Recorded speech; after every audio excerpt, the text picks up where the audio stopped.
Remembering one of Connecticut's longest tenured public servants. Now at 5, a look back at Joe Lieberman's life and legacy with memories from those who knew him best. Good evening. Thank you for joining us. Darren is off tonight.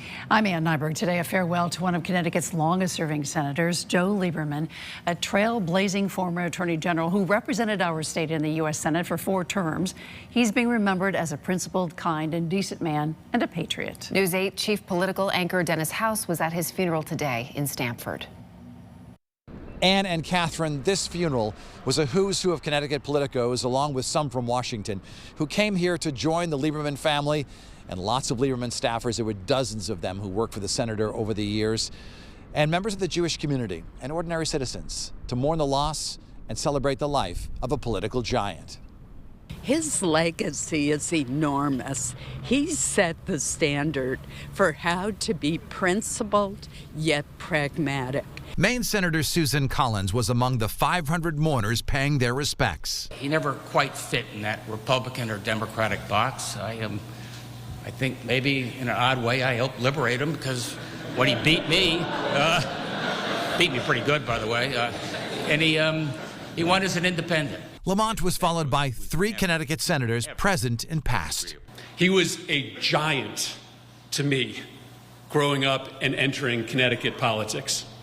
He came to campaign for me when I was a long-shot candidate for the state legislature at age 25. But there's a history with Joe Lieberman, demonstrating from his earliest days a deep commitment to his community, small as it might be as a state senator, that of a United States senator, and beyond, obviously. Above all else, he deeply loved our state and our country. He was truly a patriot. And we also heard from former Vice President Al Gore, who put Lieberman in the history books as the first Jewish candidate on a major party presidential ticket. We laughed together, fought like hell together for what we wanted our country to be, prayed together. Thought for a season we had won together, well, you know that part of the story. You win some, you lose some, and then there's that little-known third category. But all of it drew us very, very close together. All 3 of Lieberman's children eulogized their father. Eldest son Matt delivered advice from his dad. He would urge you, I'm confident, to stay strong for what you believe, but to try to save yourself all the energy that you're putting into that hate, because it's a waste for you. We're not the Hatfields and McCoys here. We're Americans. We're fellow citizens in the greatest country in the history of the world. We're all humans, and we're all we've got. There were plenty of tears shed today. Former Congresswoman Barbara Kennelly. I'm really going to miss him.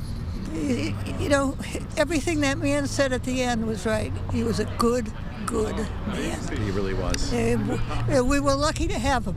After the funeral, Lieberman was buried at a nearby cemetery, and I'm told that there'll be another memorial held for him in Washington in the coming weeks.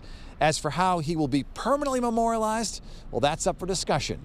Perhaps a building or something will be named after Senator Joe Lieberman. In Stamford, I'm Dennis House, News 8.